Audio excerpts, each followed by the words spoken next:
You're live. Good evening, everyone.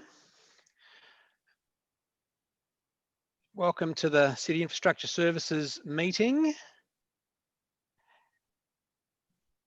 We have one apology tonight from the Deputy Lord Mayor, so we'll need to co-opt Councillor Dutta. Could I have a motion to that, please? I'm happy to move that, Chair. Thank you, Alderman Barakis. I'll put that. All those in favour of co-opting Councillor Dutta? No objections? Okay, I'll declare that carried. Confirmation of the minutes. Could I have a motion to that, please? Okay, again, Alderman Barakis. No, okay, hang on. You all went off and on then. Oh, I thought you'd called me, so I thought I'd jump in and take it off. So yeah, I'm happy to move that. Okay, we'll go with you again for that. And I assume there's no objections to accepting the minutes. Declare that carried. Item 3, consideration of supplementary items. We don't have any. Item 4, indications, pecuniary and conflicts of interest. None. Transfer of agenda items. No. So we'll move on to 6, item 6, reports. 6.1 is asset management policy and strategy updates. So I might throw across to the director. Mr. Doyle, do you have any comments? Mr. Carr. Mr. Carr, sorry. Yep. You mentioned Chairman. that earlier. Sorry, I forgot. Yeah. This one's pretty straightforward. It's actually just a statutory compliance action, predominantly at this point in time. Under the Director of Local Government, we need to keep updated copies of our asset management policy, asset management strategy, and things like that on our website. So we've made the requisite updates. This year they were due to be made in March, but we got smashed by the pandemic, and so we've been playing a little bit of catch up on the policy. But there's nothing substantive in terms of the changes made to the policy. We have included the addition of 2 new asset classes that we're tracking. One is our lighting assets, which we haven't actually managed as a individual portfolio before, and one is our smart city asset portfolio as well. Aside from that, in terms of the attachment B, which is the asset management strategy, it's not necessarily a public strategy like some of our other more formal public strategies. It's very much an operational strategy, which is to inform the public about our approach to asset management. And I would probably just draw attention to page 3, which outlines our end-to-end asset management process, which has been updated as part of this policy update, and also page 4 of that second attachment, which outlines our full governance structure for asset management at council. That's all, Chairman. Okay, thank you, Mr. Carr. And we have a hand up from the Lord Mayor. Would you like to speak, Lord Mayor? Thank you. Look, I was just happy to move the item, but while I've got the floor, I did just want to ask a couple of questions. Just wondering where we would put, if we were going to include these kind of issues, where would we put a sort of desire for our assets to sort of reach a certain level of energy efficiency, and also issues around to what extent we're insuring assets and which assets are insurable, which ones aren't.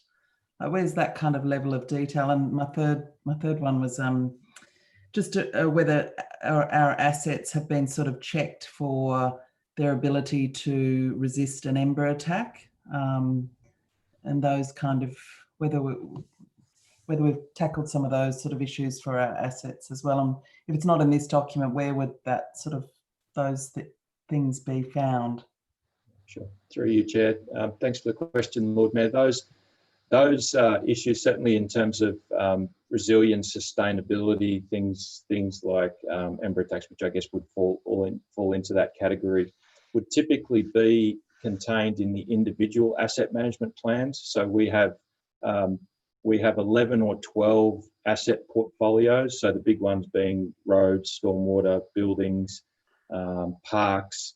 But we have 12 in order, and so each of those asset portfolios has an individual asset management plan, and under the NAMS Plus national standard that we follow for development of those plans, they include consideration for those things. In terms of insurance, the assets that we create, even prior to their capitalisation, and so when a project actually becomes an asset, they are covered by quite broad insurance policies that we have at council through Lindsay Mars area. But is it things like footpaths and even, I know our sort of bushland tracks, we found they weren't easy to insure during the floods, but is everything able to be insured in our assets, or are some things just not able to be? I might defer to Mr. Doyle on that question. Look, thank you, Pete. Chairman, through you. Lord Mayor, different assets do have different insurability, if there's such a word. Certainly our buildings and fleet are relatively easy to insure. When it comes to our road network, our bushland infrastructure and so forth, it is more problematic. It is a conversation we have each year with our insurance brokers to look at what level of coverage we get. And it depends what sort of coverage we're talking about. If we're talking about coverage of the asset, then we take what opportunity we can. Often though, we insure for the risk of those using the asset. So the whole insurance question, I think, becomes one that is a little bit more complex because it is subject to that annual review. But certainly the advice of Mr. Carr is right.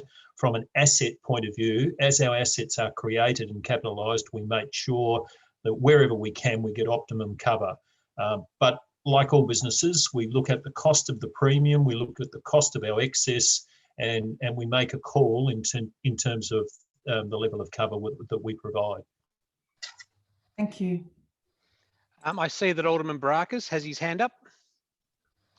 Thank you, Chair. And it might be I suppose it might be a similar answer to what the Lord Mayor asked, but in we recently sort of voted to formalise the local procurement policy.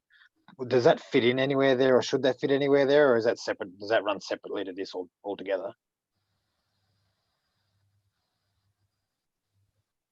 Chairman, I'm happy to take that one. The procurement practices and policies of the council, Alderman Baracus, are, I guess, separate to the asset management. Certainly, as we look to maintain or improve or change any of our asset base, we need to go through a procurement process, but that is quite a separate process to the actual asset management plans, and particularly this asset management policy and strategy that's before you at the moment.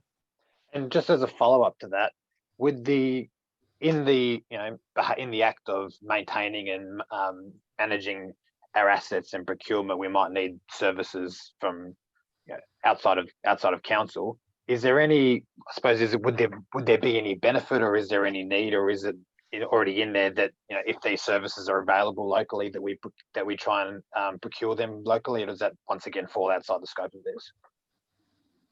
Chairman, it is certainly outside the scope of the asset management policy and strategy conversation. I'd need to take the specifics on notice, but I understand there is a reference in our procurement practices to give preference to local suppliers. Yep. Thank you.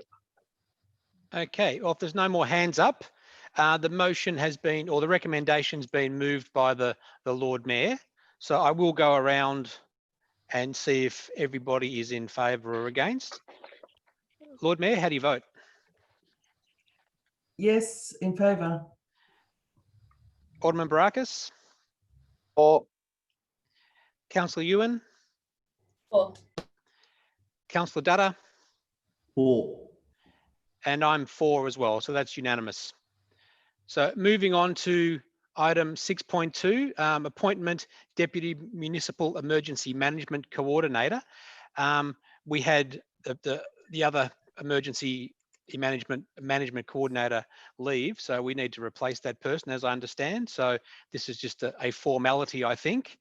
Any contributions? We have the Lord Mayor's hand up. Just moving it, thanks. Okay, and we have Councillor Ewan's, no? Also, Okay.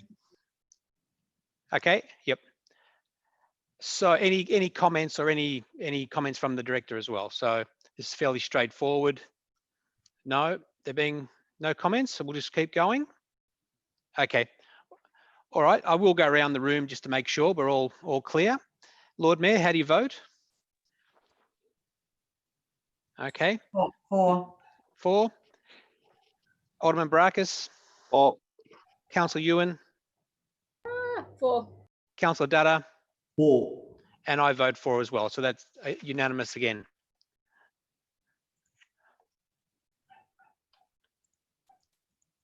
Item 6.3 is Hobart Rivulet, potential as a pedestrian walkway and cycleway.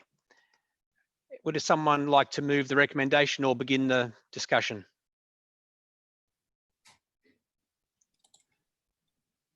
Moved by the Lord Mayor, or do you want to make a contribution, Lord Mayor? Sorry, I was just distracted. Just moving at this stage. Okay. Any other hands up? Any discussion? Okay, Alderman Baracus, your hand is up. thank you. Not so much not so much a contribution, but I was just wondering if we could hear from the director about this a little bit before we vote one way or the other. Director? Thank you, Chairman. Yes, Alderman Baracus, as the report indicates, late last year, the council resolved that we do undertake some investigation, and I guess having the presentation prior to this committee meeting was pretty timely, because whilst there was some discussion there on other methods of moving through the city, this request was for us to look at the possibility of the existing underground Hobart Rivulet to be utilised as either a pedestrian and or a bicycle commuter route. Now, certainly the staff have undertaken a desktop assessment. I have to be honest and say that given COVID and finances and so forth, it's been a fairly cursory assessment, but I guess as the report suggests, the utilisation of the existing rivulet is problematic. There was tours operated in the rivulet some years ago, and they were abandoned, and that was associated with that, and predominantly, I guess there are a number of issues, but foremost is the very short amount of time that is available between a rainfall event in the upper catchment and the rivulet rising dramatically. Any of us that have seen the rivulet down beside the hospital would think, well, that's a fantastic place to go for a walk, as it could be. However, with a rain event in the catchment, within 20 minutes, we might find that the rivulet's in flood and it's not such a pleasant place to be walking. There is also the need for anyone that enters that space at the moment from a workplace health and safety regulation point of view to be trained in confined spaces, and that obviously makes it problematic if we're looking for it to be a public thoroughfare. What we have said though is, rather than simply saying no, go away, we've said, and responding to Council's resolution of October 19, that this could be an interesting proposition for a student to actually have a look at as part of their study, and look at some unique ways that this outcome could be achieved, and maybe taking advantage of newer emerging technology. So it is a long shot, but instead of, as I say, throwing it out completely, and certainly the mover of the resolution back in October 2019 was keen that students might apply their mind to this to see what innovative solutions that they could come up with. And thanks for that. So, and I think, look, like the item that we were briefed on before the start of this meeting, it sometimes does help to look into these things and know what is and isn't practical, and know what we can rule out. With the Honor Student program suggestion or recommendation as part 2, I imagine if that is adopted by some students that are keen to chase this up as a project, that'd come to pretty minimal cost to the council, I imagine. Would that be correct? Correct. I mean, it depends on the level of investigation that the particular student might want to do. If they wanted to travel the world looking at alternatives, that could be a bit more costly. But as a rule, we have students on a regular basis, and as a rule, they undertake this as part of their study, and it does, you're right, Alderman Barakis, it comes at a minimal cost to the council. Cool. Thanks for that. Okay. Your hand is still up there, Lord Mayor. Is that for any reason? No. Okay. If there's no further debates, I'll put the Lord Mayor's motion, the recommendation from the officers. I'll go around the room. Lord Mayor, how do you vote? Or Alderman Barakis, Or Councillor Ewan, 4. Councillor Dutta, Or and I'll vote in favour as well. So that's unanimous. Moving on to item 6.4, which is the Elizabeth Street Midtown Retail Precinct upgrade. This is the results of the engagement to date, and the recommendation is we receive and note the feedback provided by key stakeholders and broader community consultation now be undertaken on the draft concept. So really what we're looking at here is to send it out for broader community engagement, and then another report will be coming in the fullness of time. Director Noy, did you want to make a comment before we open the discussion? Yeah, look, happy to, I suppose, introduce this to some degree. Council or elected members would recall receiving a presentation from the project action team back in July last year, sort of outlining the PAT's developed principles, desired outcomes and recommendations for Midtown. And as a result of that, council resolved for officers to develop a concept design and to, I suppose, to provide that to key stakeholders and to gauge their, I suppose, feedback as the first stage of engagement. We are at that point. We've gone out, we've done extensive engagement with those key stakeholders, culminating in a workshop last month or earlier this month. And with, the report, I suppose, collates that feedback, and we're I suppose recommending for us to proceed to the next stage, which would be wider community consultation, and allowing us to, I suppose, complete that complete the engagement process, so we can finalise a recommendation one way or the other as to how we should proceed. Okay, thanks, Mr. Noy. I've got two hands up, the Lord Mayor and then Alderman Barakis. yeah, just moving at this stage. I'll reserve, I might talk later. Okay, Alderman Barakis. thank you, Chair. Look, I think this is visually, I think it looks quite great, and I think from what I've seen, the feedback's pretty, for the most part, quite positive. Just a few questions though before I'm sort of happy giving my giving my tick of approval, I guess. And I'm sure it's in the report. I'm just trying to find it. I didn't see it earlier. How many car spots going to be lost off the street?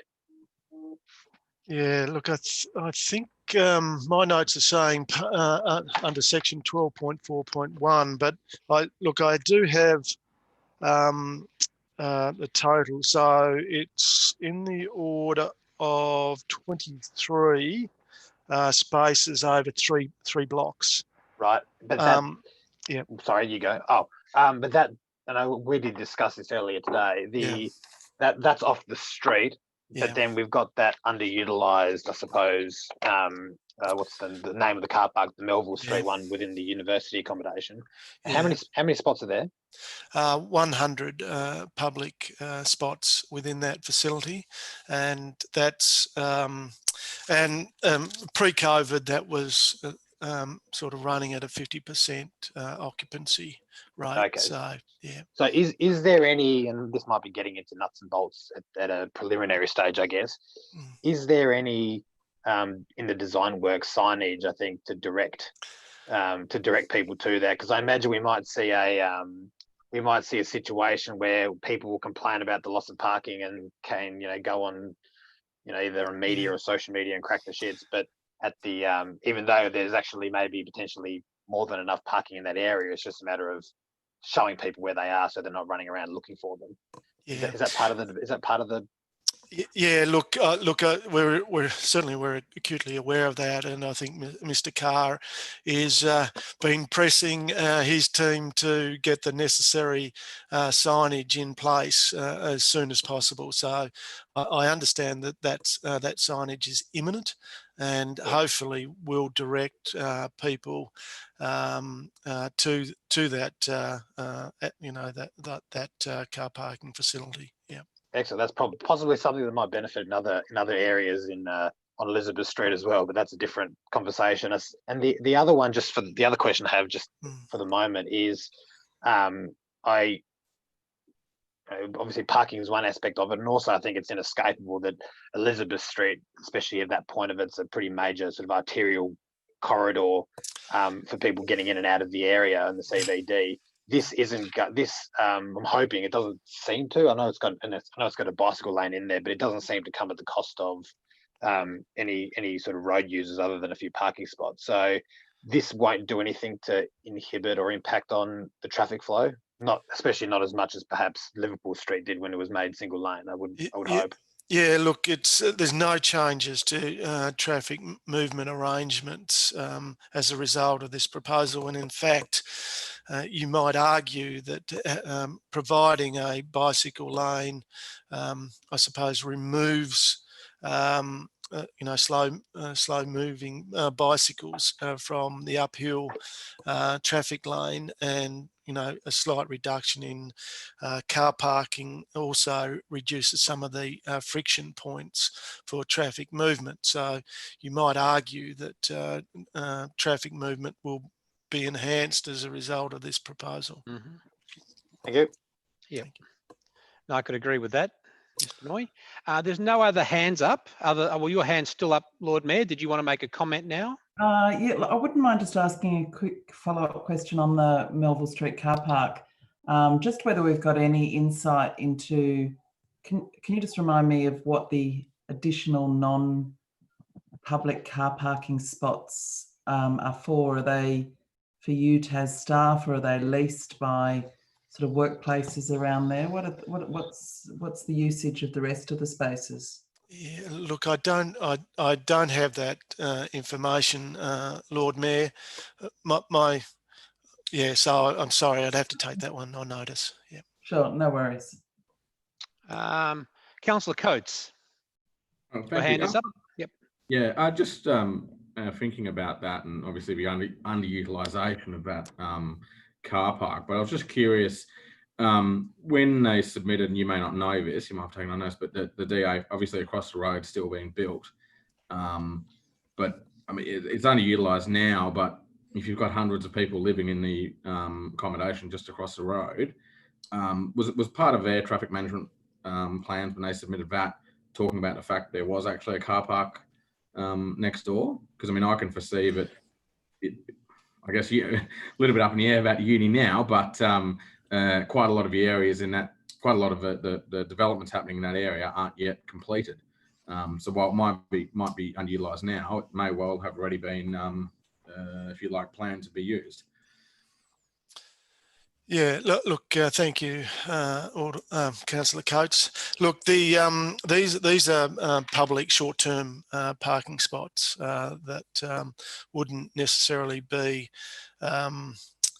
suitable for residents in that area. And look, I know, yes, the university will be locating or relocating into a number of properties positioned off Melville Street. And with that will come their own parking strategy and access strategy associated with those facilities. So that shouldn't come at the expense necessarily of those spaces. Okay, we've still got 2 hands up. Could you lower your hands if you don't intend to speak? No other comments or contributions? Look, I did have my hand up again. oh, you did, okay. Councillor, I'm happy to leave. Yeah, all right, I'll just go quickly. I'm just sort of wanting to touch on briefly the submission from Metro that was obviously the subject of an article in the paper the other day. And no, they do raise a number of questions, which I imagine will be asked, will be answered, I suppose, or have been answered as to their concerns. And obviously, you know, part of our strategy at the moment as far as reducing congestion is to try and improve the effectiveness and efficiency of public transport. So we should definitely be paying attention to what Metro says. One of their suggestions is the activation of activation events held on adjacent streets to be like further away from the CBD, just to avoid that sort of stuff. And I was wondering if there was any sort of comment on that, because I know that this is, you know, we are having more and more street events, and we do want to, you know, they're great to have, but we do want to do it in a way that's going to have a lower impact on people going about their daily business. Yeah, thank you, Alderman Barakis. Yeah, look, I think their main concern, and reading their response, is that they don't want to necessarily have to reroute their buses through you know, outside of the Elizabeth Street corridor for such events, because it is somewhat disruptive to them. But there's no intention, as I indicated earlier, to alter that, you know, traffic movements along Elizabeth Street through road closures or the like as a result of this proposal. As I indicated, we intend to maintain traffic movements both ways and not interrupt that movement. Very good. Thank you for that. Okay. Yeah, look, thanks, Director, and thanks to all the staff, the officers that have put in considerable work getting the report to where it is at the moment. And I'm confident that they'll produce an additional report that's fulsome and full of detail for us to consider down the track. So well done to the officers for producing this so far. And the opportunity here, I think, is enormous to create a street in the future that's a real focus for Hobart, that really generates a lot of foot traffic and interest with people using it. So I look forward to this coming back to us at some point, even though we don't have the resources probably for a little while to be able to be moving ahead with any sort of development into the future. So, but having it all ready to go, I think, is a real bonus for us for when funding does become available in the future. So, you know, good luck to the staff and the officers to continuing the process here. So, and there's a lot of stakeholders have been involved so far, and the community, I'm sure, will have a strong interest in what happens with the project, and we can get the best outcome for everybody in Hobart and create a really wonderful space. So, all right, I'll put the item, I'll go around. Lord Mayor, how do you vote? In favour. Alderman Barakis, how do you vote? In favour. Councillor Ewan, how do you vote? For. Councillor Dutta, how do you vote? For. And I vote for as well. So that's carried unanimously. So that's the end of the reports. So we're moving on to the committee action status report. Would somebody like to move that we receive and note that? First hand up was Councillor Ewan. I'll go around just to make sure we're all clear, unless there's any questions from anybody regarding that. Lord Mayor, how do you vote? Okay, in favour? Yep. Alderman Barakis, how do you vote? In favour. Councillor Ewan, how do you vote? For. Councillor Dutta, how do you vote? For. And I'm in favour as well, so that's unanimous. Item 6.2 is the, item 8 is questions without, hang on, I've got to click that. Yep, okay, questions without notice, item 8. Anybody have a question? Lord Mayor, your hand's still up. Do you have a question? Yes. I do. Yes, thanks. So my question is, does the city have any standards for building site hoardings like exist in other capital cities? If not, is it time for Hobart to consider hoarding standards and requirements to avoid unsightly building sites with flimsy, transparent fencing impacting on the streetscape? And I'm thinking of one in particular in Macquarie Street at the moment. I think that's probably my area, Chair, and I'll take that one on notice. Okay, any other questions? There being no questions, could I have a motion that we close the open and move into the close, please? Whose hand's up first? Councillor Ewan, thank you. I'll put that, any objections to us going into the closed? No objections, I'll declare that carried and we'll move into the closed and we'll close the open. Thank you.